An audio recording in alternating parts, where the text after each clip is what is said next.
And we are officially live in the flesh with Mr. Rich with Points. How are you, sir? Good. How are you? Doing good, man. Doing good. It's always like it's like an extravaganza, like, wow, we're finally live. Very nice. Very nice. So what's going on, everybody? I see John's in here. I see Rich, who's also in front of me, is here. Everybody who's watching the VOD. The man in front of me is Rich with Points. He is a fairly new, I would say, content creator in the credit card space and has made some really tremendous strides in a few ways that most people don't. With just a small amount of videos too, he's amassed like 1.5K subscribers, doing very, very well. And people really love his style, myself included. But one thing I found really interesting when looking into your channel, I always like to do a little bit of research and just see like some of the stuff that maybe people wouldn't be aware of right off the bat, is I realized going back to your first video, like the one thing that everybody mentions when they mention Rich with Points is that he has a website. He has a website and it's really robust and it looks really awesome. And so one thing I found is literally even on your first video you ever made on your channel, maybe private ones, I don't know, but there were a bunch of comments saying like, hey, Rich, I shouted you out, like you had a great website, or Rich, oh wow, your website's awesome. Glad you're making content now, something like that. How is it that you have been able to create this amazing website that's better than most out there? And no one ever even knew you. People knew your website before they ever knew you. It seems like. What's the deal with that? That's actually news to me. Maybe they went back and commented on that one after I started referencing the website in other videos, because the whole point of me doing YouTube video, like I really don't have a desire to be an influencer or whatever you call people these days. I don't know. I'm old. And it was just that I made this website for myself, because let me back up a little bit more. So I guess a year and a half ago is when I sort of discovered, I mean, I always knew points existed, but I just thought it was a big scam by the banks, and it probably is. But anyway, it was just like, yeah, it's just another way of trying to get me to do something I probably shouldn't do. But I got into it because my wife and I and my parents were wanting to really start traveling, and they kept talking about their points. And I'm like, what are you talking about? Like, what? You know what I mean? So I jumped online, and I think, I mean, everyone's going to laugh, but I watched John finance tips and Daniel Braun's a couple of videos, and I'm like, oh my God, of course they're referencing the 3, 5, 10 cents per point, thing, which, you know how that is. But, but it was confusing. Like the whole thing was just confusing. Like, what do you get? And how do you do this? And my brain doesn't work like, I guess, a lot of people's brain. I like to visually see stuff, I like to look at it and analyze it. And I do, web development for a living. I work with data all the time, every day for my day job. And, I just wanted to see it all down. And I was like, and I'm always looking for a little side project to do to hone my skills, learn new skills. And so I go, oh, cool, I'll do this, because it's not gargantuan. I'm not trying to figure out the stock market. But it is complex enough. Doing it on a spreadsheet just seems silly to me. So I did that and came up with the website. And then I was showing it to my wife and family and friends, and they were like, wow, this is super cool. And I was like, wow, okay, well, how do I market this? And it's like the only way you can market anything these days, free, without paying a bunch of money or trying to get investors or something silly like that. Just, it's just me in my bedroom with my wife watching TV behind me. So, I was like, well, I'll try the YouTube thing. I've done a podcast a long time ago. Don't try to look it up. It's we did movie reviews, and so I'm not aversion to this, but doing it by myself was a little intimidating. But my wife and I are empty nesters, and we thought we'd have some fun just doing something new, and we are, and it's been cool. But that's how it started. So I was like, the only way I know to market this website that I built that I think is kind of neat is to put it on YouTube and see if someone, see if we can get some traction there. And then we gave ourselves 2 years, but it really didn't take that long, luckily, to gain some traction. But Absolutely, absolutely. I think I saw you actually ended up, or at least you announced that you launched it. I think it was like March 2024. I think it was March 1st, exactly. I was looking on your X. And one thing I found is that, yeah, you shared it there and some people loved it there. I think you actually got a shout out from like a fairly large page. I think it's like a travel guy or something like that. And that grew some people. And then YouTube, it just seems like everybody has figured out that you have a great product. And that only really happens with, I mean, you talk about it in your videos, you show it, but like if Mhm. something's good, it just kind of spreads, and it looks as if I think you put out a post saying it's like, oh, you have like 2,000 people using the website or in the last like 30 Yeah, days or something like that. Like, that's amazing. it's since I said that, I've got almost 300 more. So it's like Wow. 2,270 or something like that at the moment, I think. But That's yeah, amazing. it's been really cool. It helps that there aren't really any super great websites out there that do this. Yeah. So there are some, and I've definitely looked at those, and I was like, God, that's just not quite what I need as a user. So I was like, well, then just go do it. So I just did it. Wow, that's amazing. That's amazing. And I do want to go into a couple of things. I just want to give a quick shout out to Xavier, who gave a 10 spot right at the intro. He said, yeah, Rich is great. Let's go.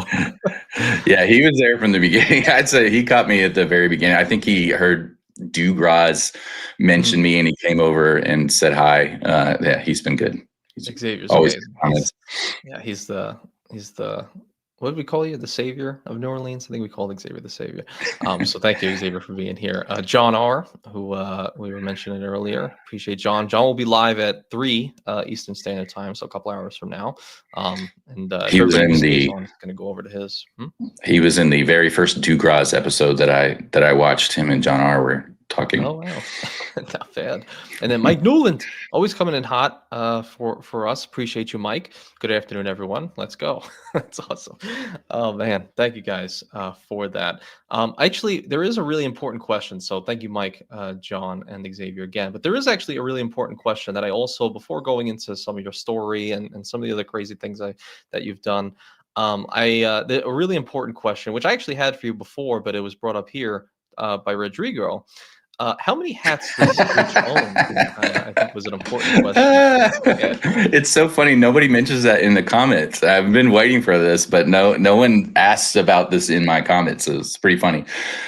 So I have always been sort of a hat fanatic. I didn't have as many hats that I have worn on the show before the show. It just sort of became a thing. Well, first of all, the reason I'm wearing a hat, I have hair. It's not like I don't have hair. Oh wow. Um, so the reason I wear hats on the show is because my hair does something different every single time. It's never going to look the same. And I don't record everything in one sitting. Well, sometimes I do, but it's very common that I'll come back and edit something in, especially if I see something in edit and I go, oh, why did I freaking say that? That's stupid. That's not true. Mhm. And so I have to run back up, put the same outfit back on and everything and punch in or whatever. And so I wanted the continuity. It bothers me. And not that I'm not trying to throw shade at Spencer Johnson, but it cracks me up when he'll cut in and he's wearing a completely different outfit in Oh a yeah. completely different place and say some new thing. Oh, I should mention that it like throws me off, and I'm a perfectionist, so I want everything to be the continuity to be perfect and everything. I'm just silly like that, but nobody cares but me. But it's just that's why I was wearing the hats, and then it sort of became a thing with my family and friends, and they're like always giving me hats. Now I have friends that like give me hats to wear on the show. Mhm. And in one of my recent videos, I put in that I was going to get a PO box and then let people send me hats. So your favorite football team or your business or whatever, you could send me the hat to the PO box and I'll wear it on the show and give you a shout out. So I'm going to start that soon. I just got the PO box. You know what? As the first contribution, I should give you my record knowledge on that. I think that would I be a will. great one. I will wear it. I will blame it on you, but I will wear it. Either that or the famous cowboy hat. I can do that There too. you go. Yeah. But that's funny. That's really funny. Yeah, no, definitely. But one thing I can see, I mean, you mentioned like a perfectionist, and one thing that really intrigued me before getting into other things is that you, I mean, literally, you said you've had a podcast before and whatnot, so you've had some experience. But literally, from your first video, I mean, this is your setup. Your setup was, blue, and you have the yellow, like it's perfect symmetry. It's very fanciful. The editing was perfect. Even you're speaking on camera with the and maybe a couple of cuts here and there were a little bit off, but I was like, Yeah. it's basically like a perfect video from the jump. So I mean, was it all attributed to just like the experience you had from like the old podcast, or is it just your nature to make things It's my sort of nature. more? Nobody cares about any of this stuff, but I do. So I like it I want it to look like it. I mean, this is honestly thrown together, not anywhere what I want it to look like. And it's more about me just having fun and being proud of a product, as opposed to, I think people will watch me more if I have this blue light over here and this orange, like that. That's silly, but it's just me. If I'm gonna do something, I like to do it as good as I possibly can when I do it, or why am I doing it? Mm-hmm. That's Definitely. all. Definitely, it makes a lot of sense. And Vince Pasquale, Davy Croc Adventure. Appreciate you, Vincent, to the two spot. Yeah, we'll have to get some other crazy hats. That'd be funny. By the way, that first video, it's funny that you say that, because I recorded it, and then I spent I downloaded what is it, DaVinci Resolve, and it's not an easy program. In my other venture, I did just Camtasia. Like, it was just rudimentary, because we're just, it wasn't anything like cutting editing or anything like that. And so it was a brutal to get up and running and try to edit. So I talked to my wife and I was like, let's just send this to an editor on Fiverr and have them do it and see what they do. So I sent it to 2 different editors, and boy, was that like, they're good editors, but they have like, the end product wasn't anything that I wanted, like, as far as they don't know where to cut and where what's funny, what would make sense. And so I was like, this is not going to work. And so I just said, you know what, I'm going to spend the next 2 weeks just figuring this out. And then once I got over that hump, then I was fine. It's not that hard to do once you sort of just dedicate yourself to learning the stupid shortcuts and and all that. But it's still not like a super easy program, but it was free. Of course, I bought the studio version, but anyway. Makes sense. Yeah, it's true. It's very hard to find somebody who can edit in the credit card space. Like, it's easy to do finance. Everyone kind of has the gist of it. It's been around for years, but credit cards a little different. Like, you have to actually know some of the weird rules that nobody knows about except for us. And it's like, yeah, it's an odd space to find someone to edit who's not already in the space. So I thought that was it's true. Yeah, you're right. So I kind of wanted to start with something here about I just thought it was interesting, and I kind of wanted to hear if you had this resolved, because I didn't get to look further. But you recently you made a video talking about like, oh, Chase stole your points, or are they stealing your points? Allegedly, right? And there was some situation with a downgrading of something, but I thought it was something that maybe could help others in case they were in the same situation. So could you just outline how you got locked out of like points with Chase somehow? Yeah. So my wife and I have our own Chase cards. She had the one of the first 3 cards I got was the Flex, the Unlimited, and the Preferred, solely because of Daniel Braun and John Finance Steps. What's John's last name? Leon. Yeah. Leon. So they're like, you need the Chase trifecta. So, I'm just green going, okay, I'm getting the Chase trifecta. Sure. So I got that. And then once I, understood the sector a little bit better, I realized, honestly, it's better for you to have the reserve than the preferred. Like, I benefit more from, just with our travel habits, to have the reserve than to have the preferred. So I was like, crap. Well, I shouldn't have done the preferred. But so my wife did that one. And so we got the reserve like just in time to book a cruise for 3X on the cruise and everything. So, and then we had those for a year, but she has the reserve, which we do all of our travel booking on. and I have to go into her account and deal with customer service if I have to like change a flight or whatever, with her standing next to me, and it just bothered me. And I do all the booking of everything, so I wanted to switch those. So I wanted her to downgrade to a flex after the year was up, and then me transition from the preferred to a reserve. And in all of that, so I upgraded to reserve. So we had 2 reserves for about 2 months until hers hit. And then I wanted to downgrade hers to a flex. And I'm on the phone with the lady because my wife doesn't want to deal with this. So I'm doing this for her account. Well, she does it on my account. So she takes my reserve and she moves it down to a flex.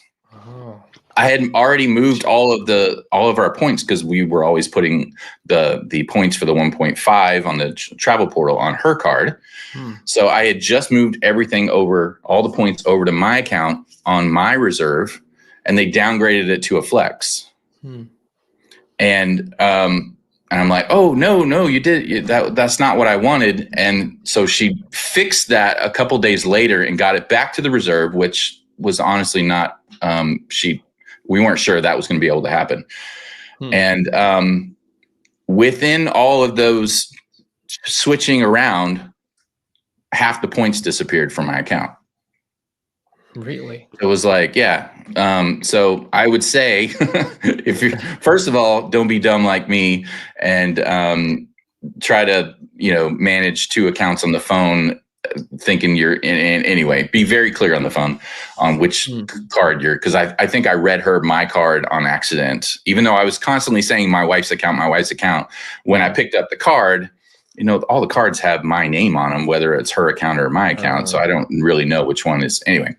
So long story short, those points disappeared and they weren't very helpful on getting them back. I don't think I'm going to be able to get those back. I know I probably could go to the bank and sit down. And it was, over $500 worth of points too. That's what really sucks, but I could probably go to the bank. I just don't have that kind of time. I can't go to the bank hoping that 2 hours of sitting down at a bank, and they're probably going to require an appointment and everything else like banks do. But so I don't know. Chalk it up as a lesson. Probably. So was it just so you said $500 a point? So like 50,000 that were locked out then? No, it was I guess a little less depending on how you're valuing. No. It was let's see. I had 193 in my account, and before that happened, I had over 500,000. Oh, so that's so like 193,000, and before that happened, I had over 500,000. So like 350,000 points that you're that you don't have anymore. Right. That's like $3,500. Yeah. I'm sorry. I dropped the 3. Sorry. Wow. Yeah. Now that's a different story. Wow. 350,000 points but it doesn't even make sense though, because at least so what happened was I could see it. Yeah. I could see it in my account. So I had all the cards that they sort of deactivated. Those were still listed in my account. Now in Chase, you can hide show accounts, like go up your profile and hide old accounts, so they don't show up on the list. If I hid those accounts, my points went down to 193,000. But if I showed those accounts, then I could see all 500,000 points in my account. So, but I couldn't go into those credit cards to see those points. Like you can on the active ones, you can click into it. It'll show you, here's the points you have. Yeah. And even when you want to, use the points, it'll say which card you want to use. And this one has this points. So, but you couldn't do anything. The menus don't work on the inactive accounts. And so they were just in there and not available. And then just the other day, those inactive accounts just disappeared out of my account too. So they're just gone. Yeah. That is terrible. I know. I don't want to make a situation worse, but I'm just like, if I'm in that situation, like, oh man, that's a lot of points. And it's tough to come by. It's so crazy to me because you can transfer those points between those cards. It's not like, an Amex card or you cancel one Right. and okay, the points are kaput. It's like, okay, these are supposed to be malleable. You can move them around from card to card. So like, so I guess when you downgraded it, did it not keep the same card number and then you upgrade back? Did it change the card number somehow to where it's I like, think that was the problem, is because when you go to a MasterCard, you can't have the same card number. And so that's what really screwed it up. oh wow. So the flex then, right? So flex to the master. Oh Yeah. man. So because it was a flex for like 2 days before they fixed the problem, it got stuck in there somehow. And then all the points that were in there were just gone.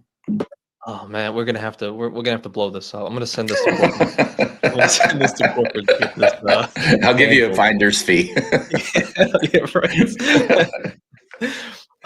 Let's see. Actually, there's a question. He says, "Thanks, Mike. Do I have to wait a full year since I opened it?" Oh, sorry, Mike Newland. Not. I don't know why. Never mind. But that's crazy. I can't believe that. That's messed up. I hate to hear that. Jeez.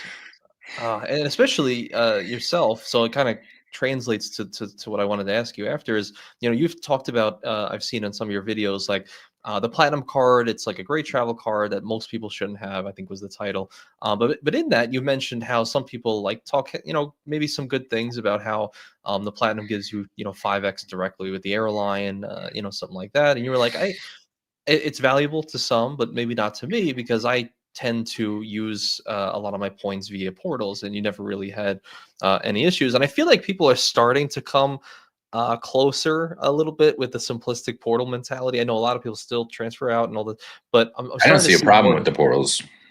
And that's what I wanted to ask you is like, what have you found using your, because I know you have the Venture X and the reserve. You talk highly of the 1.5 cents per point through the portal. Packrat actually mentions that the 1.5 cents per point, $5,000 worth of, travel via those 350K points that are sheltered for now. Hopefully you get it back. But how do you feel as far as like portals versus booking direct and just, I don't know, overall thoughts on traveling that way? Yeah. So like the Chase portal is honestly the bomb. I don't really have it's super easy to use, and I can use partial points at 1.5. I mean, that's a decent redemption. I mean, yes, you could, if you try hard, you get up to 3 cents per point or whatever, which I've definitely done. We have a trip to Santa Barbara this spring where I got close to, I forget what it was, but I think it was almost 3 cents per point. But for people that are extremely timid about jumping through all the hoops and putting points in a transfer partner, that what if they canceled the flight? Because that happened to me. I threw a ton of points in British Airways, booked a flight back from Aruba. They canceled the flight. Now those points are just sitting there. You know what I mean? Like I can use them at some point, I guess. And that's a whole nother story. British stole some of my points too. Anyway, oh no, everybody's I know. stealing. I know. I was brand new, so I don't know if it was my fault or not, but it didn't. I don't think it was my fault. But anyway, but yeah, it's just super easy to do. You're getting more than 1 cent per point, and and you can use partial points. That's the biggest thing, is the partial points. So we just booked a cruise for this summer to Switzerland. People are going, wait a minute, there's no ocean in Switzerland. It's a river cruise. So we're going Switzerland to Amsterdam this summer and spending a few days in Switzerland beforehand. But nice. I didn't have enough points to do that, with total points. So we just booked it through the Chase portal with my remaining 193,000. It would have been great if I had the 500,000 points still for that, but just use that, and it brought the $11,000 flight down to 8,000. We're doing first class because the lie flats and all that, but so it's just easy. I mean, why not? I don't like when I first got into the credit card thing, everyone was hating on the reserve, like big time. It's there. It's dead. It's over. It's old news. Because I guess something got nerfed that it was really cool before that I wasn't privy, I wasn't around for, and why they didn't think it was the king of travel cards anymore. But I still think it's the best one. That was my first video that you watched, was on that card. And I still think it's the best travel card on the market. I will say that I've come around a little bit on the platinum, because it is super easy just to go to American Airlines and book at 5X, no frills, and you're getting 5X points on that. But we did that in a pinch. Where did we go? It was the British Airlines canceled my flight back from Aruba, and we were 2 weeks out, and I had to book a flight real quick. And I was like, I'm not going to go deal with the portal. I just wanted to just book the flight, because we were like panicking that we wouldn't get a flight back. So I just grabbed the platinum and booked that flight. And so there is a use case, I would say, for the platinum for sure. Definitely. And if you work the benefits right, it's it doesn't cost you to have it, but for sure. And I guess one of the main worries that everybody always has when they talk about the portals is like, what if things cancel? Like, how does that look like? How is it dealing with like technically third party and all those things? So have you ever had any issues like that? No, I've never. It's super easy to work with, like especially Chase. We had something last year that we had to do, and we had to get on with them, but it was no problems. I mean, it just felt like it normally does when you book with the airline. You just have to get on, and they reschedule your flight or whatever. Yeah. Gotcha. So that's good to know. It's myself included. Like, I don't have the reserve, but I have the preferred, and I've been looking around at some of the rates on using the portal, since I have a decent amount of Chase points now. Versus like booking direct. And of course, you can find some great deals out there, but I was looking specifically like some Delta flights, and I was like, it's actually pretty comparable. In fact, even maybe a little better through the portal. Even value wise, not even talking about if you can get some points on the back end, kind of like Lonnie does with his United flights, where he's like, paying with his Chase points through the portal. It's considered like a cash booking, and then he gets United miles back. Yeah, exactly. Yeah. I think that's also powerful. That still is not added into a lot of equations as well. Yeah, trust me, I've tried to think about how that's possible to do on the website, so you don't have to do the mental math. But I haven't figured that out yet. That'd be cool. That'd be very interesting, especially. It's just a calculation. Yeah, I'm really careful on the UI. So the UI is big with me. Like I said, I'm very visual, and I come from I wouldn't say an artistic background, but I've done a lot of artsy things in my past. That I have an artistic brain, and then I have this analytical programmer brain as well. So switching back and forth is fun, but it's just a calculation, and I just want to make sure that it's easy to use. So my sort of thing that I always want to do with the website is it needs to look slick.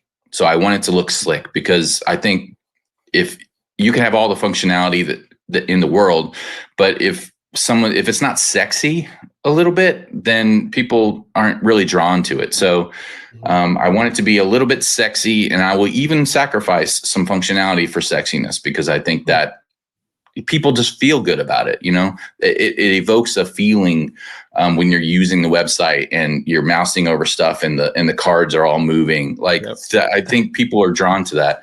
And then mobile. So I want to make sure that it's because a lot of people use mobile devices and don't have full computers. So I want to make sure that it's usable in mobile at the very least. And then hopefully also still very functional and looks great on a mobile device. So that's kind of been my mantra so far with the website.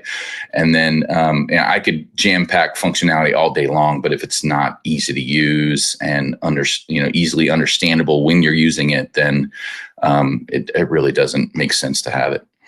I love it. I love it. Mixing utilitarianism and some fanciful nature to it. I love it.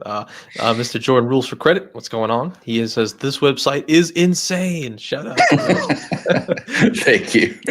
Thank you, Jordan, for that 5 spot as well and mentioning that. I'm telling you, man. Nobody just does this. Nobody just says things are great, unless it actually is. So what is your history with that? Because I mean, it is a big thing. So you said you're a web developer in some fashion. Have you always done? Have you always created websites or did something like So that?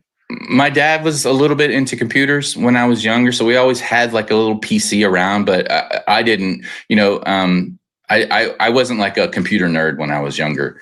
I took some courses during the summers, and I go visit my aunt and do a little Pascal course, or basic C, or not basic C, basic. And so I knew computers. I wasn't foreign to them, but I was a budding musician at one point in time in my life. Oh, wow. So I was trying to be a rock star at some point, and you won't find it, but there is a video of me live on stage somewhere on YouTube. Well, I hate to say it, but I actually did pull it up, so I'm gonna put it right on the screen. You did not. But I used to write and record the songs, and computers really made that a lot easier. So I got into computers just to do music recording, and that's kind of where I fell in love with computers. And then I just started reading books about programming. So I'm not like school taught. I didn't go to college for computer science or anything. I only went to college for 2 years. Beer and girls. It was my major and minor, and I just got out and started working. But I've always had a good work ethic. That I give that to my parents, and my parents instilled that in me. So I've always worked really hard at everything that I do, and I just buried myself into computer programming and just learned. I was bartending at the time, and I just taught myself and finagled my way into my first job and never looked back. And I've been doing it for, 25 years probably now. It may be more than that. I lose count, but wow. Yeah. It's funny, actually. Kay mentions the website is a phenomenal combo of UI and UX. Build could learn a lot from you. You should see if they need contractors. Would you ever do that if they contacted you to revamp someone's website? I mean, I don't have time with my day job. I mean, if they could supplement my day job income, maybe, but no, probably not. That's funny. So that's interesting. Okay, so you had all of that. You also said you had some sort of because one thing I noticed looking through some of your videos is there was I'm still trying to piece together what that is called, that theme, but you have little like play on words in certain ways. Like, I don't know, you talked about the Amex green card. You said it's not easy being green, and you have Kermit and some of the so that's a reference before your time. So that's from the Muppet movie. And there's a song called "It's Not Easy Being Green" that he sings. But yeah, I mean, was that your question? I don't know. Well, because I noticed that when you talked about the Blue Business Plus, you're like, like something like feeling blue or something. Yeah, like I'm just corny, man. I'm dad jokes. That's just punny. Yeah, I'm just dad jokes. But then you also have a video talking about, best credit cards for movie theaters and stuff like that. But you said something in this conversation that you said something about movies in some way, or I did the podcast that I used to do with a friend of mine. it was movie review podcast. Yeah, right. Yeah, I don't think you'll be able to find that either, but good luck. Hey, you never know, man. I could dig. We did it for 3.5 years, so okay. So I mean, have you ever had a care to like because you seem to be very creative and everything like that. You ever had a care to like create your own movie in some way? I almost feel like maybe you had those aspirations. I mean, not any more than a fleeting thought with buddies that were like, we should write a movie like Clerks, that kind of thing. But no, not really. The return on investment would not be very high, I don't think. So I don't like spending too much time, and like music was bad enough. I mean, there was zero return on investment other than the fact of other little ancillary skills that I picked up while doing that, computers being one of them. Just thinking artistically, but those are kind of soft things that you get from it, but no hard benefits, from doing music. I loved it, but there was just no money in it, so I kind of gave that up. Interesting. So you really do seem like to have the perfect mix of like very artistic, very creative, but then also like what makes money, what's logical, Yeah. and that's so interesting, huh? That's really interesting. You have that combo, and I think it kind of works perfectly with what you're doing. Obviously, probably your day job, but I mean, at least what we can perceive is the points of miles world, with your website and all, which is it's good. You may not know it now, but that website will do well. We could talk off camera, but you can do a lot with that, and with like some of the blogs and stuff like that. You can make like good money from that if that's what you're interested in the future. But we could talk after about it. But yeah, I so don't really mind good. making money. Right. But I mean, currently I've just not focused on it. I just wanted to make the best product that I possibly could and get users. I mean, it helps to have users and before you try to make money on stuff. But Yeah. I'm not really concerned about it Hmm. at the moment. But yes, I'm not afraid of making money. I don't think there's anything wrong with making money on stuff. But I don't want to. Uh, some people are just too eager for the money part of it, and I'm just not. Like and it helps that I do fine in life in terms of my day job and stuff. But yeah, right now I'm just having fun. I want to make the best product I possibly can. I want to get a lot of feedback from as many users as I possibly can, just to make that it helps to make the best website is to get the user feedback. So anyway. Absolutely. Definitely having a lot of feedback here. Website's pretty crazy. Cody, another YouTube content creator Thank here. you.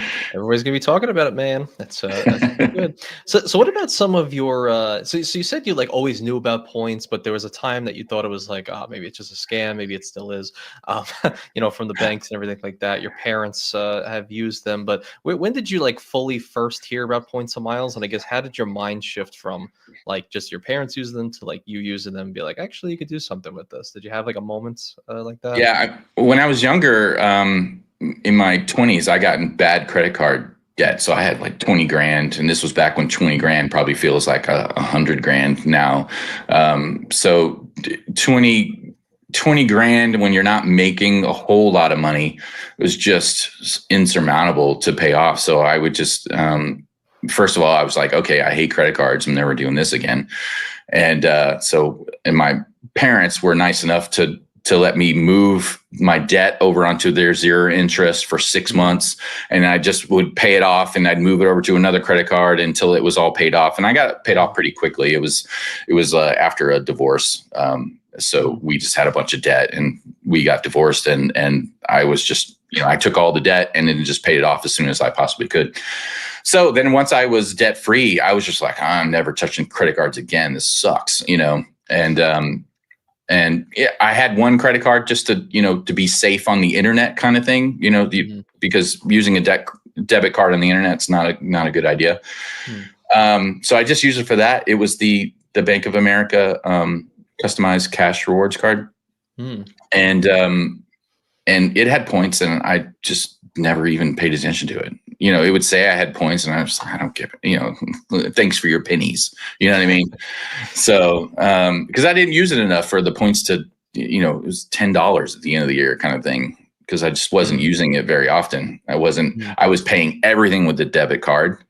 And, once you kind of learn, oh God, they're charging me to use a credit card, whether I use a credit card or not, then just be smart, use credit cards so you benefit from the points. And then, also it helps your credit. Oh my God, what?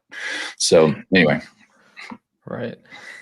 So then you used it for a little bit. So I guess you used the debit card a little bit, some credit cards, and maybe you used that customized cash, build up something over time. When did it shift from like, using this for everyday purchases to like full It was bore the same the day. points? So Oh, really? a year and a half ago, I had 2 credit cards. I had the Wow. American Airlines one just because I thought I was going to be flying, and they gave me miles. And I was so dumb back then. I thought the miles actually equaled miles. Yeah, I think a lot of people thought that too. I thought that like Exactly. as I was well. like, oh, okay, I'll get that. I can fly Yeah. 60,000 miles. Sweet. That's twice around the earth. Like that's amazing.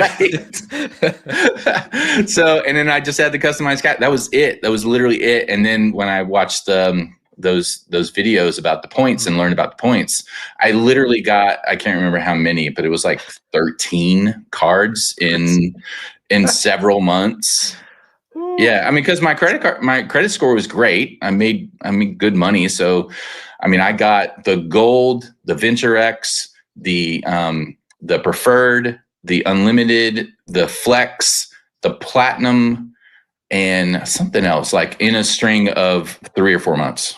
Jeez, that's crazy. I That's a had no lot. idea that that's not a good strategy. Like I hadn't gotten that far in the credit card game to figure out, oh no, that's not how you do it. You're scaring the crap out of the banks, bro.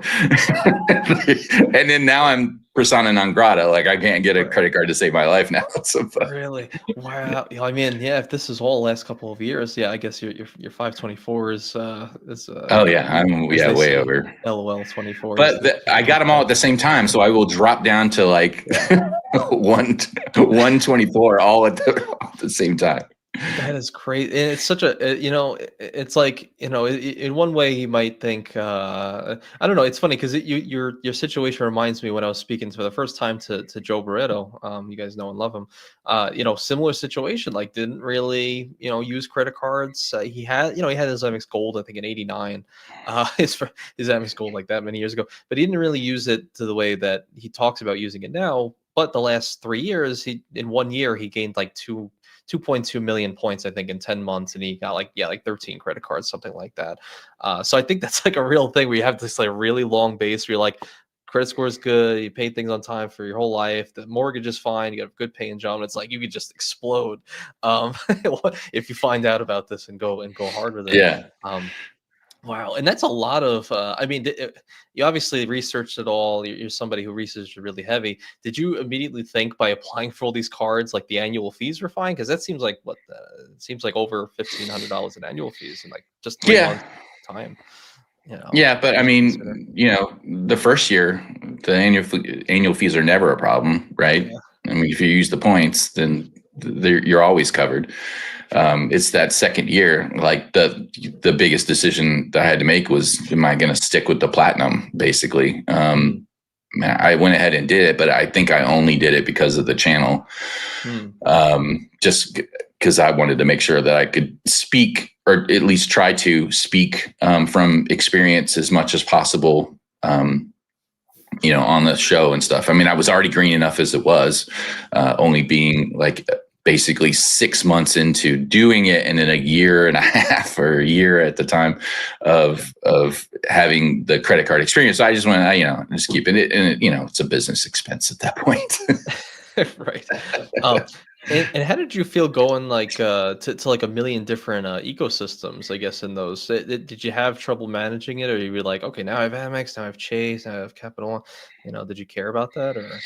No, and because I was doing the website, which I actually started doing 2020, December of 2023, I had a 2-week vacation from my work, and I did it in 2 weeks. I made the website in 2 weeks. Wow. And now it's not what you see today. It's the very first iteration, but I had the solid foundation completed, and some of the best card functionality, the ranking functionality. I think I even had the comparison functionality, but I tweaked it a lot over the last year. But so I wanted to have the exposure. I'm honestly pissed I'm not in Citi and US. Well, I'm just now in US Bank, and not happy with that, by the way. US Bank, not Really? yeah. But I wanted to be in Citi just so I can have exposure to the portals, so that I can talk from firsthand experience and all that.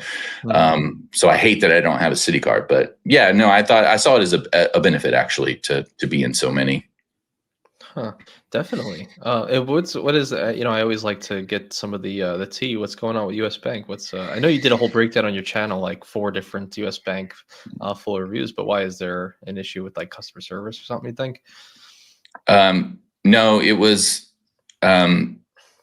well, right when I did the reviews, I also heard about the reserve points Mm, issue, earning points issue, mm, and I totally understood how that could happen when I used. I actually had at the time. I actually did have um, a auto loan with them, so I was in their portal, and so I mm. could really understand why they were having that problem because their tech kind of sucks. Really?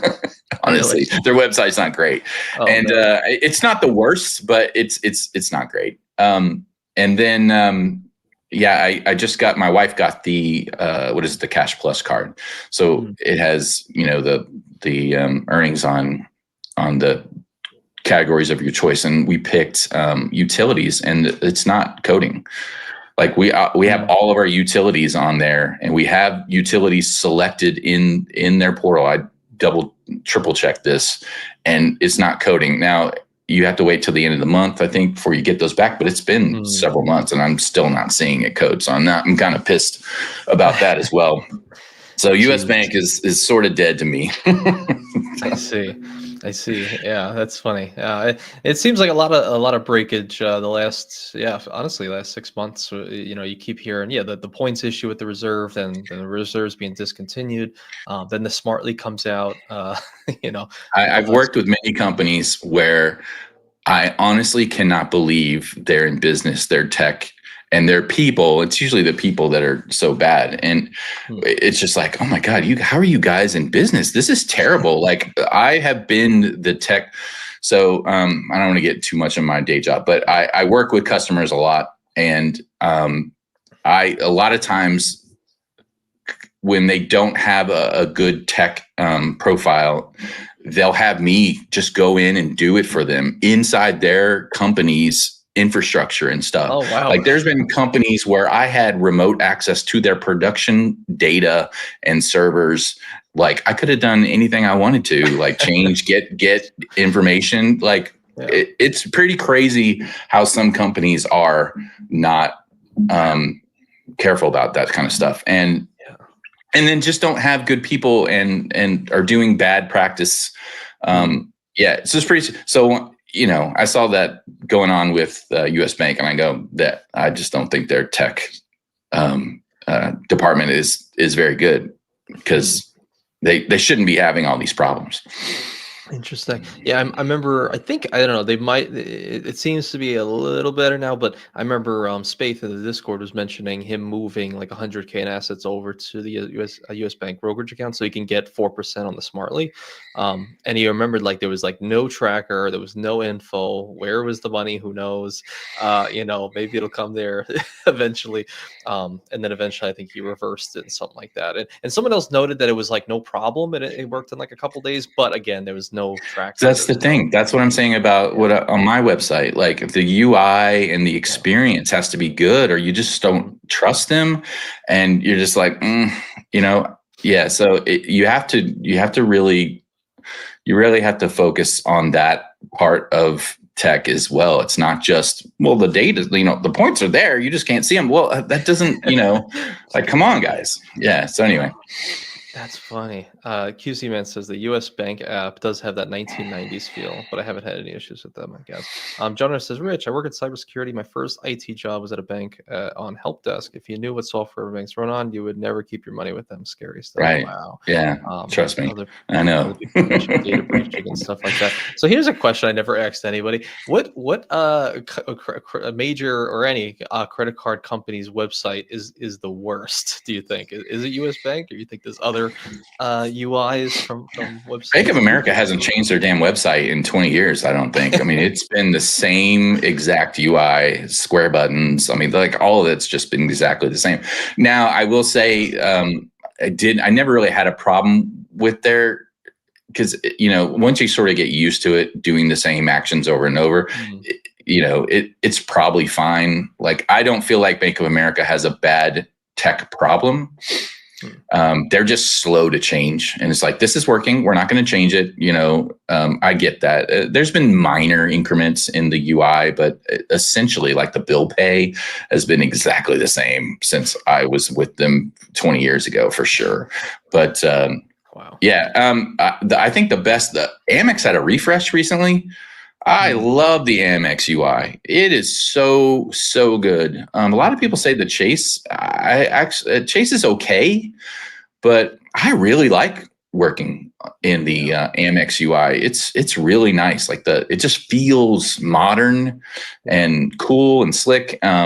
Like the buttons, I don't know. It's really nice. And I actually, because of that, I opened up a business checking account with them, and I'm happy. Like the way it works. Like there are two different things. They keep the banking sort of separate, but it's still integrated if you need it to. So like, because you can, it's hard to explain, but it's sort of integrated where it needs to be integrated, but it's separate so that you're not mixing the personal cards with the. Anyway, I really like the Amex interface and functionality. Yeah, it's very nice. It's like it's the brightest. It's like the brightest of all of them that I've seen. I feel like it's I don't know. It's almost like a glow to it when you come on, and it does feel very. Yeah, I don't know. It feels nice, and the things pop a little bit when you press and move around. It feels. I mean, they definitely took the. Because when you look at the Amex cards, it feels expensive. It sort of screams this is exclusive and higher end, and their website does the same thing for me. So, and I'm not a huge Amex fanboy. I'm probably more Chase than anything, even though I probably shouldn't be. But I just really like the Wells Fargo website's pretty bad. Oh wow. Yeah, Wells Fargo's not a great website. It's okay, but it's again, it's like homeboy said, it was like 1990s kind of vibe to it. It's like square buttons, everything's small, everything's squinched together. That kind of screams early 2000s. But anyway, it's funny. I've been working on my website for a while, just trying to get it functional. I've never done it before, and I've just been working on it just to make it look. Are you coding it, or is this like on a Wix or a Squarespace or something? Squarespace. I don't know. Yeah, there's nothing wrong with that. You can embed code, and then it'll launch things. It'd be funny to have a segment. Maybe we could do it today, where you go through and attack and judge my website and say what I'm doing wrong or what I'm doing right. That would be pretty funny. I would hate that. Just because, I mean, it's difficult. I never want to like shoot down someone who's really trying and who's new to it. I mean, you're not gonna. I mean, I've been doing this for a long time. I wasn't good at it at first. So if you're just starting out, like, to keep going, man. Keep going. Everything's gonna be bad at first, and you just keep working on it and keep working on it and keep working on it. I'm happy to give you any pointers though, if you want. I don't want to tear you down on live stream now. Okay. Listen, I'm happy to learn and adjust from it. That's funny.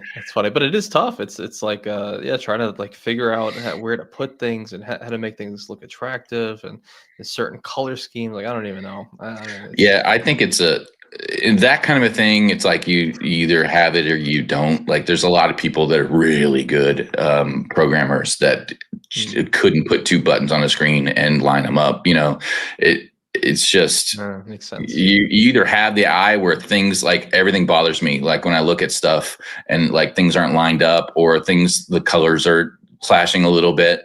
Just in regular life, it bothers the crap out of me. So it's if you don't have that kind of eye, then you're not going to see that kind of stuff. And a lot of times you it's not right. You just don't know what's not right about it. You know what I mean? So it's the learning what's not right about it is kind of the hard part. But makes sense. Actually, I guess on topic, Juan says, Rich, is there a particular WordPress plugin that you would recommend for improving sites? I've honestly steered away from any kind of I find WordPress frustrating. I've been at companies where we've used that for like our corporate brochure site, and it just seems like a nightmare to me. I like doing everything, not everything custom, but I mean, there's benefits in using pre-created plugins and stuff, but I feel claustrophobic when I use WordPress and Squarespace. We sold Frenchies for a little while, and I used a Squarespace site for our advertising, our Frenchies, and I just hated it. So I'm probably not the person, Juan, to ask about the WordPress, unfortunately. Sorry. Don't Kim agrees. Frustrating, steep learning curve. Yeah. Interesting. Yeah.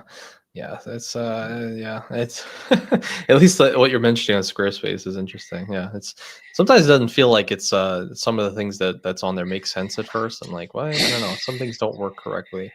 I feel for them. I mean, they're trying to make a UI that lets you pretty much do any kind of website you could possibly do. The possibilities are endless, and they have to make it user friendly so grandma can do it.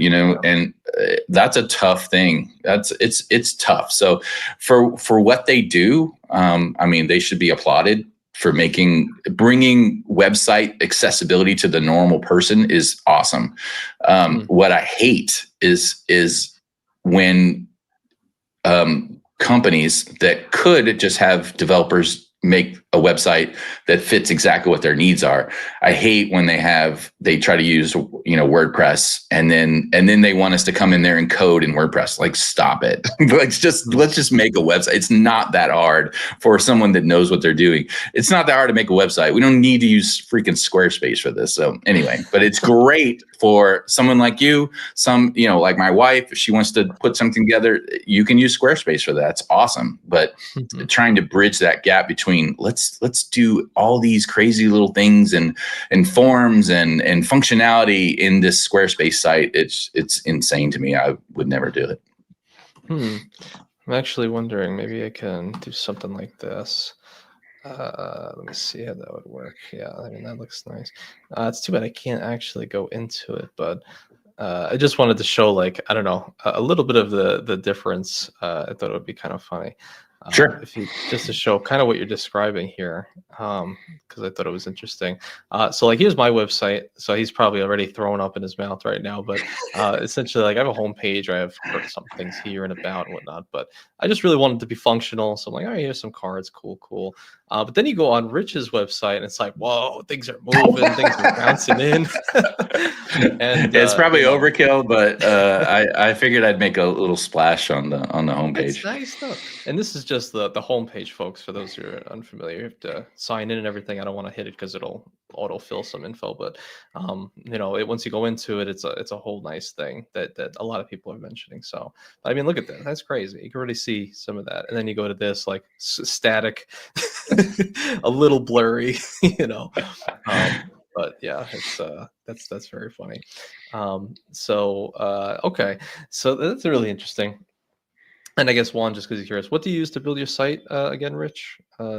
Sure. Yeah. I use Nuxt 3, NUXT 3, version 3, TRPC, Tailwind. So Nuxt UI uses Tailwind, so I use Nuxt UI, and Supabase, SUPA base, BASE, and then Prisma for my sort of ORM between the code and the database.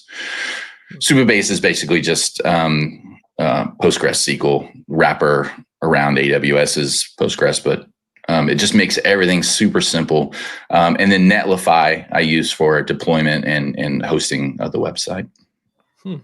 Lonnie says, great looking website. Supabase, I thought that was a Nicki Minaj song. That's what I thought it was. It might be. Anyway, maybe I'm wrong. Okay, so that's really interesting. Okay, so I kind of wanted to continue that story where you were like, oh, you 13 different credit cards in a few months. And so you accumulate a lot of points. How did you end up using all those points? I know you did some trips. Anything to note, like some fun trips that you went on with those points? Yeah. So the reason we started doing, my parents and I and my wife were going to do this huge Mediterranean cruise. It's like a 10-day cruise, Barcelona to Venice. Oh, wow. And so this was 6 months coming up. And we were like, okay, we got to get our points. We got to get these credit cards. We got to start earning points. We did not earn enough points. Like, we didn't get the points in time. We had to book it before. So we just literally booked it using the CSR for the cruise.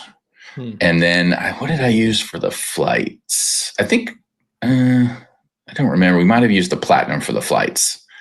So yeah, I think we used platinum for the flights. So we had to pay for that on cash, but it's like, okay, we're accruing points. That's part of the deal. You don't have to like instantly get everything right away, but we were trying to book it before we lost the seat, the room on the cruise and stuff in the flight seats. And so we didn't get to do that, but January rolled around and my wife was like, I got to get out of here. My office is driving me crazy. She runs an insurance office.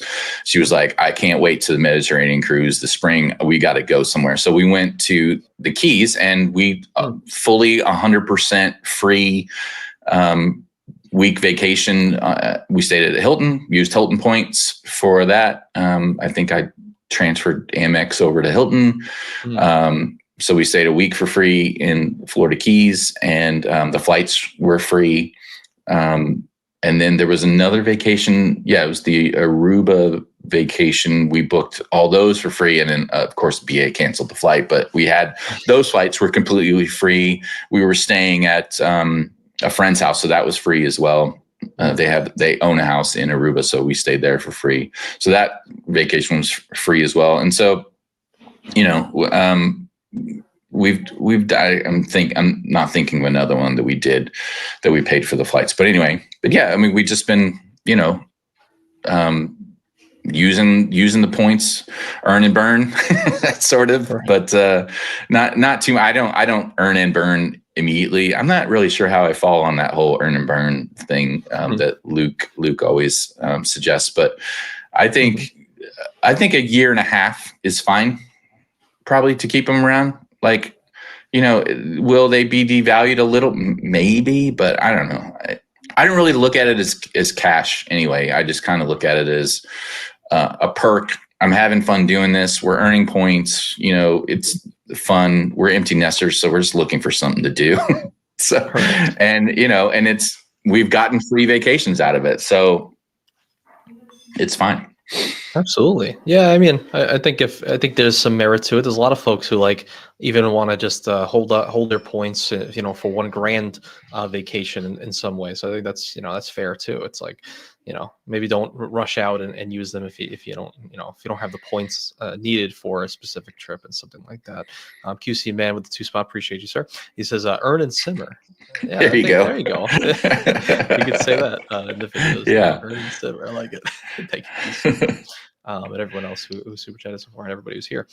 So that's legit. Didn't you mention? Did I hear that you guys went to Italy or Sicily as well, or did I hear that wrong? Yeah, that was the Mediterranean cruise. So we Barcelona, and then we went to Palomas, Monte Carlo, Rome, Sicily, Amalfi Coast, and then 2 Greek islands that were terrible. Honestly, I have funny stories about those, but we'll save those for later. And then Montenegro, Split, and then Trieste is where we ported and then went over to Venice and stayed there for a few days. Wow. You're making me think of something like, okay, so you were able to take this one cruise and hit all of these different areas and even countries. Do you think there's a world where does it stop in each of those countries? Like, I'm trying to think in my head, like, could you just do a cruise and just hit a day in all those different places? That's what we did. That's what it does. Flights. Really? Huh. Yeah. I'm a cruise fanatic. It's the only way we fly into Barcelona, we get on the boat, right? We spend a day or two in Barcelona when we fly in. We fly in a little early, get on the boat, you go to sleep, you wake up in Palomas, you go tour Palomas for the whole day. You come back, you have the greatest dinner ever. You go to sleep, you wake up in Monte Carlo. It's just the best way to travel. There's no hustle and bustle. Now, if you're if you're young, hip, and cool, and you want to like do the Euro-rail thing and meet people and stuff. But we're married. We don't want hassle. We're over that. Like I'm on the rest and relaxation part of my life, not the like, do everything 100 miles an hour part of my life. But it's the greatest way to travel ever. That's why we're doing the river cruise. I don't remember if I talked about that on the show or if it was before the show, but the river cruise from Switzerland to Amsterdam this summer. Huh. You're making me really think. Like, the it's only the thing greatest. I need some advice though. I need some help with this because just don't take Carnival. That's all I'm saying. Okay, yeah, that's good. That's good you got to get on a cruise that like, I mean, don't get on an old person cruise. We go with my parents, so it tends to be on the older side. No offense, mom and dad, if you're watching, but it tends to be we're like the youngest, but there are definitely like cruises that are right in your age group that you can find Really? Yeah, just don't budget cruise. Like, don't go on a cruise if you can't afford a cruise. Gotcha. If you can't afford a cruise, then just, you're not at that point in your life. I was poor for a very long time. So I don't think that I'm, we've saved and scrimped and for a long time to be where I'm at right now, to be able to go on a cruise and take first class flights. But I didn't vacation for a decade. Wow. Like if my vacations were to go visit my parents for Christmas, that's it. For a long time. So this was all something relatively recent that we've been going on these trips and stuff. So wow. And I think there's real merit to that where you can hit up so many different places by sea and not have to fly to individual places. Then, like you said, the rail or just these mini flights and what have you. I think that's pretty cool. I mean, because essentially everything's kind of taken care of as far as it's all everything, like depending on what cruise you are, the drinks can be included. Like the river cruises, all the drinks are included, or you can buy a drink package if you want, but I don't think it works out cost benefit wise to buy the drink package generally, but well, it depends on who you are, I guess. But but the food's free, and a lot of the cruises have some of the best food ever. Like, it's just great, and it's just every day. Every single day. It's just like they wait on you like you're at a 5-star, Michelin rated restaurant. Wow. It's awesome. I mean, I could go on and on about how awesome cruises are. No, I mean, listen, please do. Platinum OG says, "Hey Anthony, I'll help you. Virgin Voyages. Use points when ferry bonus available. Did 6 nights in the Caribbean for 89,000 points. Wow, awesome. Virgin Voyage. So and also, okay. So let me ask you this. Don Kim brings this up. If new to cruising, would recommend a short trip to start rather than a long one. You find the situation where player 1 likes cruises, but player 2 does not. I think I would be fine, but my wife's afraid of like boats and water and stuff like that. I'm not a huge fan of it either, but you kind of forget that you're on the water. And if it depends on the cruise, I mean, most of them are just right there. You can see the coast. So it's not like, in your mind, you go, well, I'll just swim. You know what I mean? You can't, but at least in your mind, you're like looking at, well, there it is right there. But, you forget that you're on a boat quickly. Are there any, so you said like there's, I guess, different cruises for different like age groups. So, I mean, for someone who's in 20s, 30s, something like that, is there a certain cruise line? Like I know Lonnie likes to do with his family. I think we were talking last time, he booked the Icon of the Seas, Royal Caribbean. Do you know of like certain, I don't know, genre? I just do research. I just do read. I mean, we're more of in the Viking celebrity Oceania type vibe, because we're just older and I don't want to go to a nightclub, I want it to be, I just want it to be like luxurious and catering and like enjoyable. We go to the bar and talk to people, all night and stuff. That's really fun for us, just to BS with people. But, and then just the main part is just going to the cool places. But, because you're really gone all day. So it's just coming home, having dinner, having a few drinks, talking to some people from around the world, and then going to sleep. That's ours. Now, if you're younger, then you're going to the discotheque on the boat and stuff, Right. But Wow. yeah, just I would just research, because it's a lot's changed since I've been on the Royal Caribbean. I have never done a Cardinal, but my wife's, I think, no, she did Royal Caribbean as well. But I think those are okay. Mm. Those are kind of big enough that you can kind of, there's all kinds there, you know. We kind of avoid the cruise ships with a bunch of small children. So we've already done that. We're over the kids screaming thing. But, you know, there's family cruises, and then there's cruises that are more sort of singles and, you know, that kind of a thing. Wow, you're really making me think about a lot of things here. It's This is great. interesting. Slip says, I can never forget that I'm on a boat, too much water to drink. He said, but if I did, it would be Viking cruises. Yeah, Which you didn't Vikings. mention. So what's the Vikings. deal with Viking? Isn't that like one you can book with some Capital One miles or something? Or I heard something like that. I think Vincent Pasquale mentioned to me once. What's the deal with them? I Or at least mean, how have you booked in the past? You know. so I think Chase and even Amex have them in their travel portal, so you could use points to do that way. I don't know if I don't think there's a way to transfer points to a cruise line. I don't think there is, but if there is, I've never heard of it, and I want to hear about it if there is. I gotta ask Vincent Pasquale again. He said something about it. I gotta relook into the message. So that's really interesting. You're really making me think, like, maybe that's something, because Lonnie's doing that. I mean, he's booking it with his Chase portal. You know, he's killing it. You're killing it. And you know, with you know, unfortunate events recently, we're even more afraid to fly. Even though it's like, yeah, it's still the safest way. Yeah, I mean, since what was it, 2009 was the last one we had. Yeah, it sucks. That was very tragic, and that flying. I don't like flying. It's not fun for me in any way, shape, or form. Like, I'm uncomfortable the whole time. Even in the lie flat seat, I was just like, oh, I can't wait to get there. It's just, but and then I'm constantly thinking, we're in a tube, and we're going, like, you know, 300 or whatever, 1,000 miles an hour. I don't even know how fast it is, but like 3,000 miles up in the air in a tube. I know it wants to stay up here. I know it wants to, but oh man, you know. Yeah, and I know it's like takeoff and landing. So I'm always like, takeoff and landing. I'm like, oh yeah, we're gonna make it. Right. Okay, yeah, we're up. All right, cool. 30 minutes away. We got 3 minutes. Let's go. Okay, so then I kind of wanted to, because I know you had some interesting things happen during that the flights to Aruba I wanted to get into that I thought were interesting. So you said, so I guess you're flying out of Dallas, and correct me if I'm wrong, I think I got this right. Flying out of Dallas, and there was some sort of a new AA, it's called the AA Flagship Lounge. And it was, I don't know if it's new, but yeah.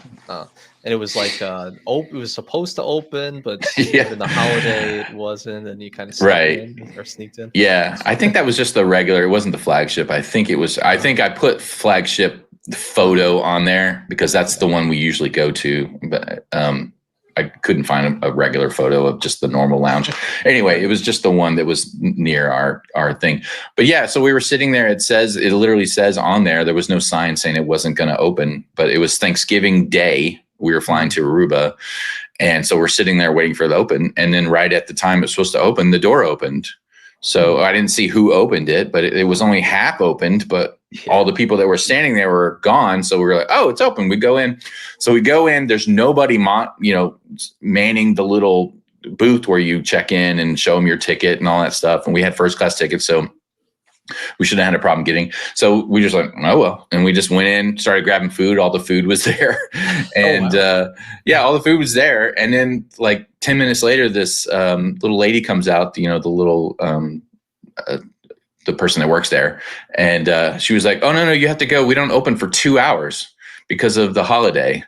And we're like, the food, what, you just going to leave this food here for 2 hours? Like, what?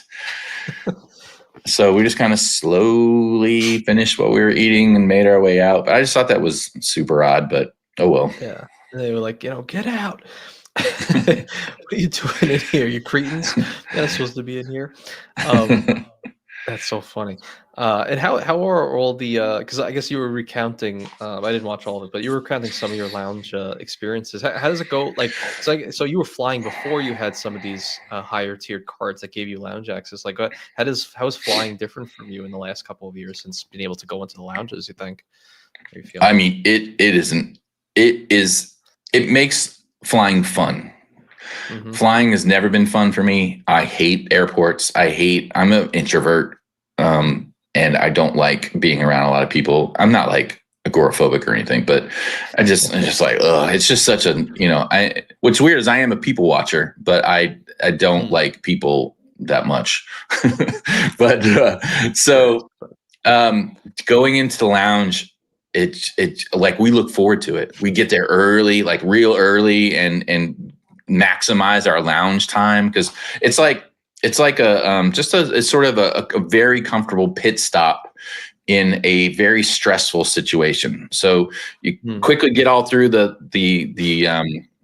security lines and everything, and then you can relax. It's not yet then another stressful situation right after the security where you have to now I got to go push through all these people and find a chair in the next to the gate, and then you're standing up. So we just get there early because once we know we can get into the security line, then we can relax. We can enjoy, if it's in the evening, we can have a drink, or if it's in the morning, we just get some breakfast, watch our Instagram reels and whatever.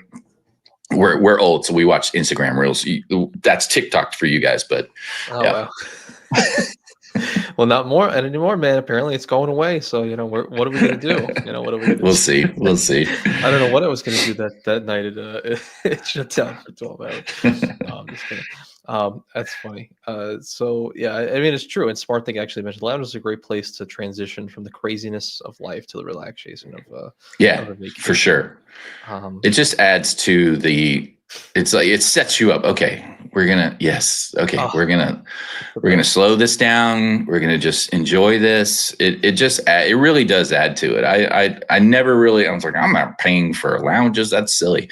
It's not that silly. It honestly is. It's very nice. Someone asked what my favorite one. The Venture X in Dallas is really great. It's not huge, but luxurious for sure. And they're like shoving food in, like, here, take this grab and go food. Here, you want some of this? So that's really cool. And then you're like jam packed with snacks for your whole day of flying and stuff. And then every American Airlines flagship lounge that I've been in, Philadelphia, and I think Miami, and then Dallas. Amazing, all great, wonderful experiences. They have little quiet rooms where you can lay down and you can't talk. You have to have your phone on. It's just like everything is it's really, really nice. I have never gone into a Centurion lounge because I'm always with my wife and they want to charge you $50 for it. So I just like, no, I don't know. Yeah. Sky clubs. Yeah, I tried that. So in Atlanta, I thought we were going to get to Sky Clubs. We were international flight, and we got off the flight and went to the Sky Club, and they're like, "Oh, but this leg isn't international because you're going from Atlanta to Dallas. So this leg is domestic, so you can't come in." Interesting. That doesn't make, because American wasn't like that. My parents did the same Aruba to Dallas, stopped in Miami, and they were able to go to the first class, the flagship lounge there, and had no problems getting in with no special credit cards or anything. Yeah, I was kind of pissed at Delta after that. I'm like, well, that's cheap. I guess they're I guess they're really trying to limit and Atlanta has 6 or 7 lounges in that airport. It's like, calm down, everybody. Jeez. It's crazy because they, some of them are so busy depending on which terminal that there was nobody in there. Like, well, yeah, that one too. And then there's some that are like, we're so busy that we'll give you grab and goes. Just get out of here so we don't have to busy up the lounge like down at the bottom. So I always find that funny. But it's true though. I mean, lounges are my favorite thing in the world. I love them. Just and I love my home airport. It's regional, whatever, so it kind of sucks. But it's like you get through security, which takes 2 seconds because nobody lives here, and then we walk into the right. There's an escape lounge where we get a bunch of what do you call them, mimosas and sometimes wine, and it's early morning, so I just get drunk before the flight, and then you feel a little bit better about the flight, but I'm still always nervous. Anyway, much like you. Um, and yes, Jesse, we did talk about that. Oh yeah, he said, it's surprising. Yeah. So for that, yeah, it takes everything out of me. Like the thing about introverts is it's not like we want to be alone all the time. It's just that, it being like putting myself out there and being in public space like this right here. This is fun. I'm having a great time, but then I will afterwards, all my energy is gone and I'll have to go just curl up in a ball in the corner and just, hang out with my wife and just recharge. So it just being out with people, it just sucks all the energy out, which is totally fine. Like I need that and I like that. And I want that too, but I have to go recharge and just be by myself for a while. It's not like some mental thing. I think that's pretty normal, but yeah, let's hope anyway. Yeah, for sure. After this, you'd be like, "Oh, that was a long time." that was a long time. No, I'm having fun. It's all good. Okay, awesome. I also thought it was funny because you were mentioning. I just thought it was something funny that you mentioned in your guys' video. You talked about. I guess it was. Yeah, it was first class on EA, I think, and you mentioned like. It's early in the morning, like a 5 a.m. flight, but you didn't want to drink alcohol, even though I think it was free on this particular flight. So your mom had a trick that people might take advantage of. I thought that was funny. Yeah. So I mean, you always get in the premium economy and the first class, it's free drinks. But it's 5 a.m. and they're like, "Would you like something to drink?" And we're just going, "Man, I really like to take advantage of the free drinks." So I feel like I'm getting my money's worth, but I'm not going to drink at 5 a.m. My gosh.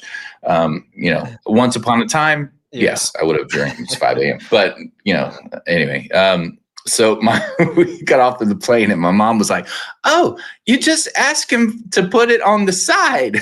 And so she told us, like, you just ask for the alcohol on the side so you can add it in yourself and then you just slip it in your purse. Mom. My mom is almost a teetotaler, not quite. She has one mango margarita ever. Oh, wow. That's like her limit is one mango margarita, maybe, once or twice a month. But anyway, it's just funny hearing my mom say that. Yeah, and then you put it in the purse, and you put it in the purse, and you just take it home, and yeah, that's funny. So that's a good trick. I didn't think about that. Like sometimes I was wondering, like, oh, I'm on Delta Comfort. Sometimes they say drinks are free with that. So I'm like, oh, can I put it on the side? Will they give me a little thing of it? I mean, that'd be cool. Yeah. I drink beer. I don't really drink liquor, so it's hard to put that on the side. But especially when they open it, spills out in the purse. It's a whole thing. Yeah. It's open. You have to. They actually, what is it on Instagram? I keep getting pushed this thing where it's like open caps open tabs on cans is like a thing where you can like screw it on and then it becomes like it's go. So maybe you got to invest in that. You never know. You never know. Interesting.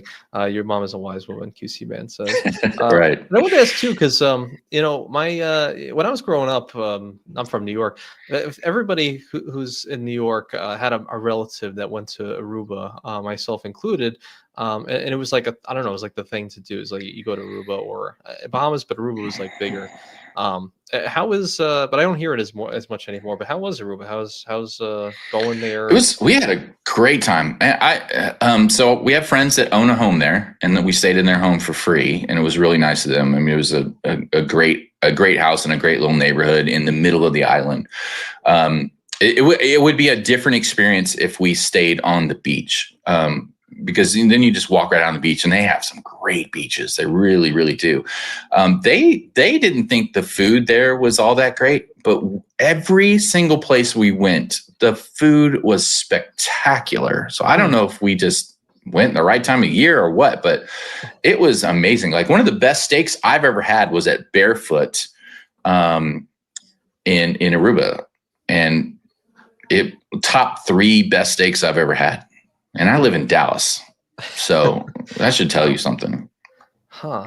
How's the because everyone mentions when they go to the Bahamas, everything's really expensive. Was it is it similar there, just in like a normal destination spot? Um, well, and I used to do this when I was not well off as well. When I'm on vacation, I don't look, I just do. So, I just throw it, like when I didn't have money, when I didn't have cash, I would just throw it on the credit card and I would just pay the credit card off as quickly as I could. You know what I mean? Because I'm there to vacation to have a good time. The whole point is to enjoy yourself. I don't look at the prices. My wife said that Aruba wasn't exactly cheap. So I'll take her word for it, but I generally don't look when I'm on vacation. Good to know. Good to know. Yeah, I kind of think the same way in a way, or I'll maybe get the hotel to supplement it, depending how we're booking or something. Also something interesting I wanted to ask more in depth was apparently it was election week in Aruba. Yeah, yeah, that How was was that? crazy. It was. I mean, it was. The traffic would have been a lot better if it wasn't election week, but because they were just driving around waving flags. Most of the traffic was just them driving around waving flags. It was very it was very wholesome, the whole thing. Like, it wasn't like American politics, at least it didn't feel like it. It was just everyone it was like two high school teams that Yeah. there was friends on both teams, and they were just like, hey, we're gonna beat you. It just seemed very, very wholesome and Wow. fun. They'd pull couches out on the side of the road and just sit on the couches and drink beer and wave their flags, and it was cool. It was a neat thing to see. Wow. That's funny. Yeah, that's a real difference for America. It's people having fun with one another. It's total opposite, during these Yeah, times. That's yeah. pretty cool. And then lastly, I wanted to ask actually two important questions. One was I heard you hate roundabouts there. Is that a thing? I love roundabouts. Really? That's so. Oh my Not what I God, they heard. sold me on roundabouts like you would not believe. So we Really? have a roundabout in our neighborhood, but it's kind of terribly laid out. It's like the middle part's too big, and there's no. It's just a regular street where they just stuck a too big circle in the middle of bricks. That's not great, but they had it down pat. That they had no lights in the entire country. There weren't any lights, and it was all roundabouts, and it was glorious. I mean, it really was. I don't know why we do lights here. It's so stupid when you go to Aruba and drive there using all their roundabouts. They have a down pat. They have speed bumps between the lanes in the roundabouts. You can't just drift over into someone else's lane. It's clearly marked as to what lane you need to be in when you're coming up. So if you're turning left, it'll say you need to be in this lane to go straight or left, or you need to be in this lane to turn right or go straight. And then there's no problems. You're just doing that and you're going around like that. So, and it was glorious. The lights are now, to me, the dumbest thing that's ever happened. And I can't believe we're still putting up lights. It's so stupid. Huh. Never really considered that. I guess that it would be faster in that case, but it makes sense. Oh, I mean, yeah. you just keep it moving. Like I remember, upstate New York has a lot of roundabouts in the particular areas I was in, and yeah, not as Someplace many in lanes. Indiana. Oh, Someplace in really? Indiana has like the capital of the United States for roundabouts, and they had a lot of pushback initially, and the mayor snuck him in some weird way, and then everyone was like, "Oh my God, this is great!" And then so now they have roundabouts almost everywhere now. But yeah, I think it just makes sense. There's no T-boning. You're never going to die in an intersection in a roundabout. It's impossible. You just can't. You might get in an accident. You might get a fender bender, but you're never going to get T-boned at an intersection when there's a roundabout. And that alone seems like a great reason to do it instead of lights. Yeah, that is really interesting. 'Cause I'm also thinking it from like I used to be a driving teacher in New York, in my particular city, Staten Island. We didn't really have any roundabouts. It was very rare to get them. It was all lights everywhere. They started introducing them as I left in like certain mall areas, but now you mention it, yeah. I mean, a lot of the issues is like, yeah, T-bones or watching out for lights. Some people don't, respect the lights, but like, yeah, you literally like you can't, or else you'll flip over in roundabouts if you're doing something crazy like that. So Yeah. that's yeah, maybe yeah, that's good to know. And QC's man asks, is Aruba Drive other side of the road Nah, country? It's not, right? it was super easy driving there. It was no problem at all. Same as they're Dutch based. Ah, So the Dutch Commonwealth or something like that. I It was see. weird because it was all the street names were Dutch, the Flutenharmer, Mm. Gordendurgen, that kind of thing. And then everyone Right. speaks Spanish, Hmm. and then all the signs for anything that had anything to do with commerce was English. And Ah, everybody spoke fluent English. wow. Everybody. Never ran across anybody that literally didn't speak like, are you from, this America? Like, are you from Texas? Because you got a little Spanish accent, but not that much. You know what I mean? Uh, So wow. anyway, That's good to know. That's good to yeah. know. And I guess I wasn't the one to bring this up, but I saw the comment earlier. I thought maybe it could be important. I haven't asked this in maybe like 12 months. I feel like it's been a really long time. I haven't even mentioned it once, but it came up, so why not? Rodrigo asks, where does Rich stand on all the important questions, which is rose gold, classic gold? I, I'd I love to don't hope I know. don't get in trouble. My wife has the rose gold, and I have the classic gold, and I think that's how it should be. I think it's fair. The only thing I'll say is as long as I don't see it on the website, I'm okay with that. As long as the website doesn't showcase. Trust me, Any, I thought about having it to where you mouse over, and it that fades in and out to all three colors, so that when you're mousing over it would be a special thing I would have to do just for that, where it does that. But I thought about doing it, and I was like, you got more important things to do. Yuri all is still wanting 4 or 5 other credit cards added to the site. right. If you're watching, I'm gonna add your cards, man. It's just they're all like, do you know Yuri G? Sorry. He come. If you yes, if you continue, I will find it because he did mention it. There it is. Hi, Rich. You were very good at adding or missing some cards for I'm gonna some add the reason. cards, man. I swear. They're all dead cards. They're like deactivated cards. So and I have to go research and everything. Like it's a whole thing. But I'm gonna do it, man. I got you. Yuri's gonna get you if you don't. So I literally have all the pictures of the cards sitting in my thing, like the Alaska business card he wants on there, and a couple other ones. I got his Priceline cards on there. So yeah, yeah.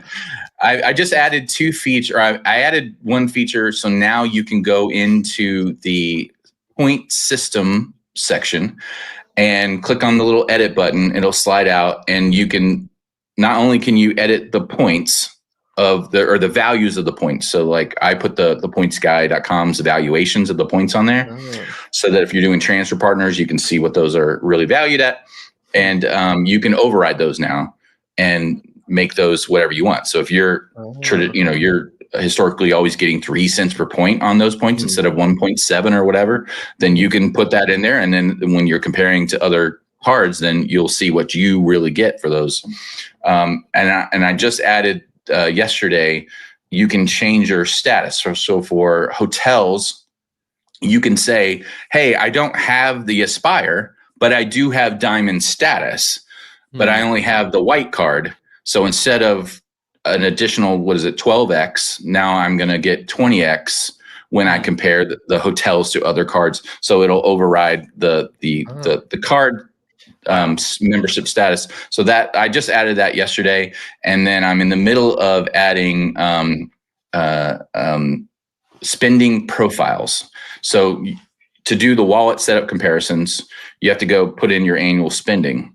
Well, I always get frustrated because I want to try different annual spending. So I'm going to add profiles so that you can switch between annual spending profiles. So like I'm traveling a bunch this year, but I'm not going to next year. So what is it going to look Hmm. like for me next year? You could just switch the profile to, no travel or whatever you want to label it as. You can do as many profiles as you want. And then you can then go back to the wallet setups, and then how am I doing for that spending profile? That kind of thing. That's So amazing. I'm almost done with that. And Supercell asks, does your website keep track of transfer bonuses from all lenders? You're talking about like the 1-to-2 for this Yes. and 1-to-1 for that. Yeah. I have it in the data, but man, keeping up with that, I just found Yeah, it's tough. impossible for one person.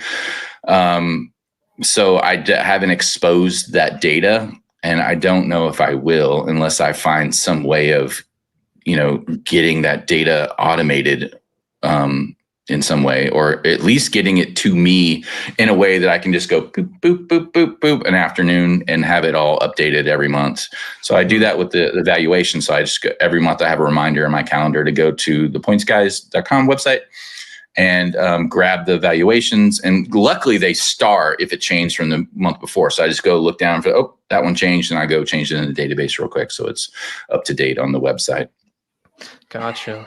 And guys, definitely mark my words. Rich with Points, this website will be one of the largest, I think, that anyone uses on a daily basis. If not already now, definitely in the future. Excluding some of the big blogs that are constantly updating, constantly putting out blog posts, but at least as functional websites, I think it's going to be up there. So richwithpoints.com. Yeah. And this is Rich's channel as well. If you want to go subscribe, it might show it in the pinned comment, but I'll put it in the VOD. Whoever's watching, just Rich with Points, you'll find him. Go hit him up. 1.5 baby, hit 1.5 during the stream. Oh, So very nice. nice. And thank you for this, but I appreciate the opportunity for the interview and stuff. It's very nice of you to do. No, thanks for being open to it. It was like a quick little comment to be like, "Hey, you want to come on?" And then bam, set it up, and within a few days. So no, thank you for being on, man. I think this was a lot of fun. Is there anything you wanted to bring up or talk about or ask or anything? I'm sure there is, but I don't, not off the top of my head, but I just, okay. Yeah, I do.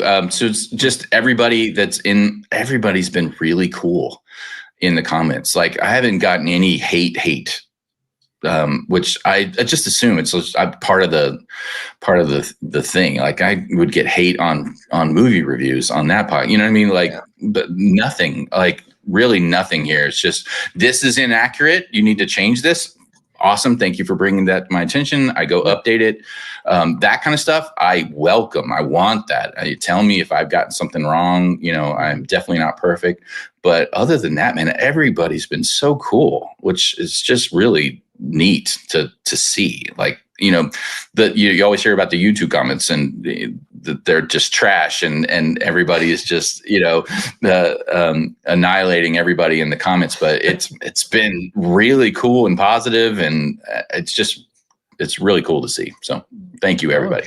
I think it's great. I think they're very much more, I think we're all very much more cut and dry with a lot of things. Like this is correct or this is not correct. Not so much like attacking the individual. It's just like, right. Nothing's personal. Right. Exactly. Yeah.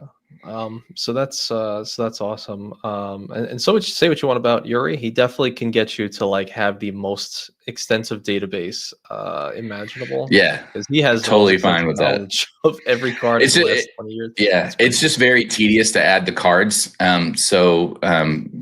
Yeah, he sent me like a list of 10 of them. So I think I got like 4, maybe 5 of them in there, but I'm working. I promise you, I'm going to get those in there. Absolutely. Well, we appreciate you for the experience. But no, thanks again, Rich, for coming on. Everybody who came out today, we had like 80 or 90 something people at one point. Very nice. Xavier for the super chat there. John as well, who's going live in just about 15 minutes. If you guys stay on here, it will redirect to his channel. So if you want to hang around, stay for his live until 3, at least hit him with a subscribe if you don't mind. John's a great guy. He's always around. Mike Newland, appreciate you, sir, for the 20 spot coming in earlier. Vincent Pasquale, the guy I got to get it on the Viking cruise. Some I got to relook at it. Jordan, another creator. Appreciate you, man. And then QC man at the end with Darren and Simmer. Thank you. And everyone who came out for this. Thank you all. Enjoy your Saturday and have a good just have a good day. I don't know, enjoy. Thanks, Anthony. Appreciate it. You have a good one. Thank you. Bye, guys.